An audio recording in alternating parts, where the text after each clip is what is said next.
Hello बच्चों, JS online study channel में आप सभी का स्वागत है। तो बच्चों, कल के लेक्चर में हम लोगों ने पढ़ा था अवतल दर्पण द्वारा प्रतिबिंब का निर्माण कैसे होता है। कुल 6 कंडीशन हमने एक ही वीडियो में बताई थी। वीडियो थोड़ा लंबी हो गई थी, लेकिन पूरी 6 के 6 कंडीशन हमने एक ही वीडियो में समाप्त कर दी थी। जो आज हम लोग टॉपिक पढ़ने वाले हैं वो पढ़ने वाले हैं उत्तल दर्पण द्वारा प्रतिबिंब का निर्माण। यानी कि कल अवतल पढ़े थे, तो आज पढ़ेंगे उत्तल दर्पण द्वारा प्रतिबिंब का निर्माण कैसे होता है। इसमें सिर्फ 2 कंडीशन होती हैं, सिर्फ 2। कौन कौन सी? एक मान लेते जब वस्तु आपकी अनंत पर रखी हो, और दूसरी हम मान लेते जब आपकी वस्तु अनंत तथा ध्रुव के बीच हो। सिर्फ 2 कंडीशन होती, अनंत तथा ध्रुव के बीच, या दर्पण से पीछे कहीं पर भी हो। दर्पण के सामने या दर्पण से जहाँ पे रखना है, अनंत को छोड़कर कहीं पर भी वस्तु रखी हो। ठीक, एक ये होती है कंडीशन। सिर्फ 2 ही कंडीशन होती है। दोनों को हम आज आप लोगों को बताएंगे और चित्र में समझाएंगे कि बच्चों कहाँ पे होते हैं, और ये अगर यहाँ पे रखेंगे तो कहाँ पे इसका प्रतिबिंब। तो बच्चों, क्लास को अब करते हैं शुरू। और पहले कंडीशन हमने लिख ली है, जब वस्तु आपकी कहाँ पे हो, अनंत पर हो। तो चलो बच्चों देखते हैं। सबसे पहले इसका फिगर हम बनाएंगे, फिर इसके बाद थ्योरी लिखेंगे। ठीक, तो फिगर की बात की जाए, सॉरी बच्चों, आपका उत्तल दर्पण है ना। तो उत्तल दर्पण में प्रतिबिंब इसका जो होता है, उत्तल दर्पण कुछ इस प्रकार से बनता है।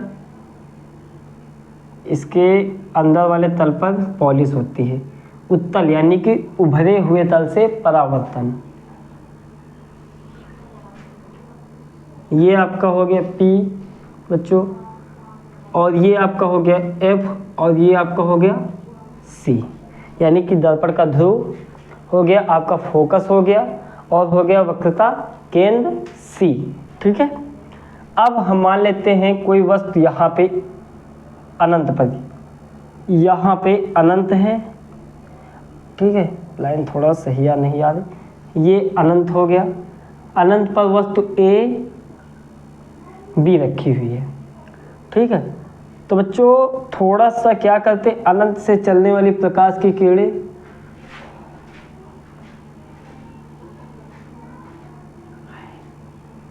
एक सेकंड बच्चों। ठीक है, ठीक है। अनंत से चलने वाली प्रकाश की किरणें इधर हो गई, और दूसरी हम मान लेते हैं ये। ठीक है। तो आपको पता है प्रतिबिंब का निर्माण करने के लिए कम से कम 2 किरण की आवश्यकता होती है। जहाँ पे दोनों किरण काटेंगे वहीं पे इसका प्रतिबिंब बनेगा। यहाँ से इसका क्या होगा, परावर्तन होगा। ये इधर को चली जाएगी, ये इधर को चली जाएगी। इतनी तो बात क्लियर हो रही होगी। अब क्या करते हैं, इधर तो कहीं काटेंगे नहीं, थोड़ा सा इसको और बड़ा कर लेते हैं, और एक हम लोग प्रकाश की किरण इससे गुजारते हैं, यानी वक्रता के C से गुजारेंगे और C पर ही वापस आ जाएगी, इससे चलने वाली।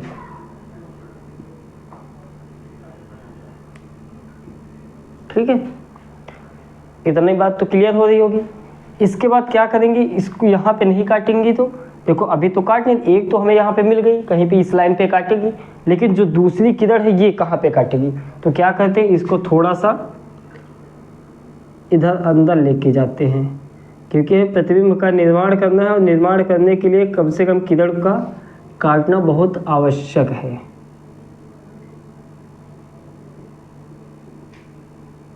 ठीक, कहाँ पे काटते हैं दोनों, F पर काटते हैं। ये F पर ही काटेंगे। क्यों, देखो एक दूसरे टॉपिक के जरिए अगर हम दूसरी बात से समझे, मुख्य अक्ष के समांतर चलने वाली प्रकाश की किरण परावर्तन के पश्चात फोकस से जाती है। ये मुख्य अक्ष के समांतर चलने वाली प्रकाश की किरण या आती हुई प्रतीत हो रही हो, मुख्य अक्ष के समांतर चलने वाली प्रकाश की किरण दर्पण से परावर्तन के पश्चात फोकस से जाती, वही थ्योरी आपकी काम आ जाएगी। ठीक, और आपकी जो C से जाएगी तो C पर वापस आ जाएगी। तो बच्चों इसका जो प्रतिबिंब बना वो कहाँ पे बना, बच्चों इसका प्रतिबिंब फोकस पे बना। कैसे लिखेंगे इसकी थ्योरी, देखो जब वस्तु आपकी अनंत पर हो तो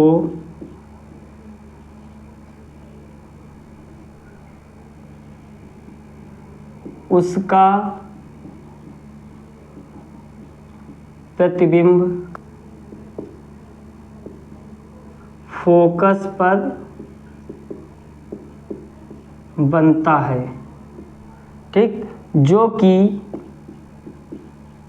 क्या होता है आपका, आभासी होता है बच्चों, ठीक, जो कि आपका, जो कि आभासी होगा।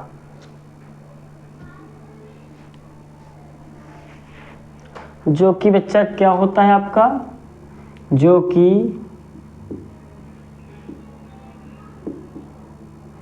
आभासी रहेगा, ठीक है, जो कि आभासी। और बिंदु आकार का, आभासी कमा बिंदु आकार का, ठीक, ये कंडीशन इसकी होगी, यानी इसकी प्रकृति हो गई। इतनी बात हम बता सकते हैं, ठीक। इसके बाद बता दे बिंदु आकार का होगा, आभासी होगा, ठीक, फिगर बना लिया होगा, समझ भी गए होंगे। अब दूसरी कंडीशन देखते हैं, इसको लिख लेना पॉज करके वीडियो। बच्चा जब दूसरी कंडीशन पढ़ते हैं, जब वस्तु अनंत तथा ध्रुव के बीच किसी भी स्थान पर हो, ठीक है बच्चा, जब वस्तु अनंत तथा ध्रुव के बीच किसी भी स्थान पर रखी हो। थोड़ा समझो, पहले फिगर देखते फिर समझाते हैं आपको। बच्चों इसमें सारे जो प्रतिबिंब बनते हैं वो आभासी और सीधा ही बनते हैं, ठीक है, सारे प्रतिबिंब आभासी और सीधा बनेंगे।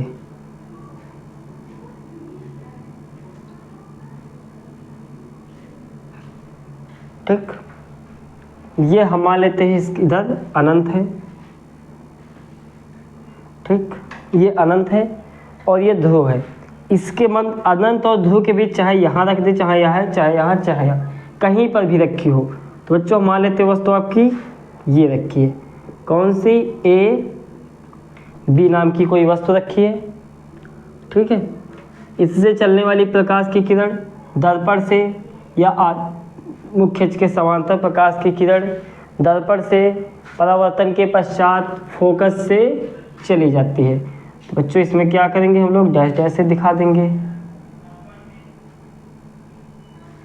ठीक है, ऐसे डैश डैश से दिखा दिए, क्योंकि उधर तो काटेंगे नहीं, तो इधर इधर लेके आ जाते हैं। दूसरी प्रकाश की किरण हम लेके जाएंगे कहाँ से, वक्रता केंद्र सी से। इसमें सारे जो प्रतिबिंब बनते हैं बच्चों वो आभासी ही बनते हैं और सीधा बनते हैं। चलो एक सेकंड थोड़ा सा बच्चों आप लोग पेंसिल से ही चित्र बनाना इसके, ठीक है, आपकी बात, चलो हो गया।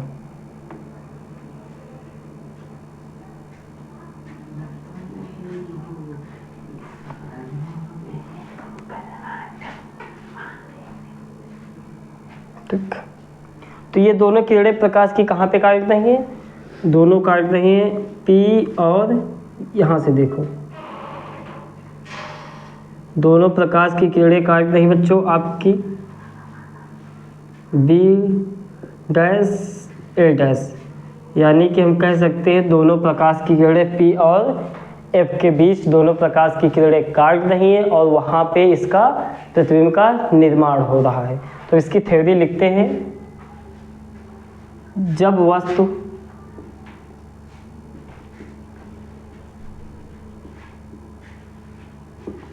अनंत तथा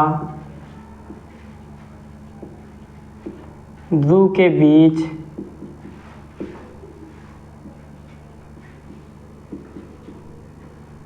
किसी भी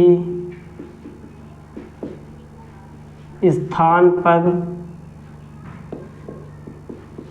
होती है तो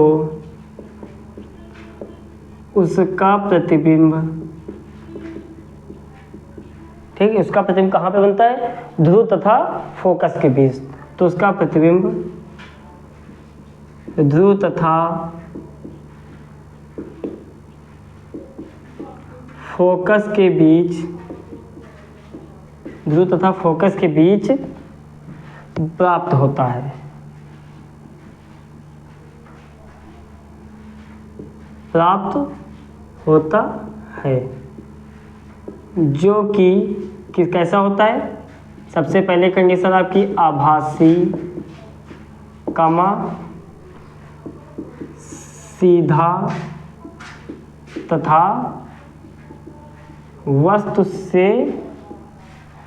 से क्या रहेगा बच्चों? वस्तु से छोटा होता है। आप ऐसे भी देख सकते हो, वस्तु आप कितनी बड़ी प्रतिबिंब, इसका छोटा सा बन रहा है, वस्तु से छोटा प्राप्त होता है। तो जो ये होती हैं दोनों कंडीशन आपकी उत्तल दर्पण द्वारा प्रतिबिंब के निर्माण में। तो आई होप कि आपको ये दोनों कंडीशन थोड़ा बहुत जरूर समझ में आई होंगी। अगर आप नए हो तो थोड़ा बहुत तो आई होंगी, अगर आप पुराने छात्र हो तो आपको बिल्कुल ये आता ही होगा। ठीक है, तो नोट कर लीजिएगा। और हाँ, मिलते हैं आपको कल के लेक्चर में। तब तक के लिए बच्चों जय हिंद। ठीक है।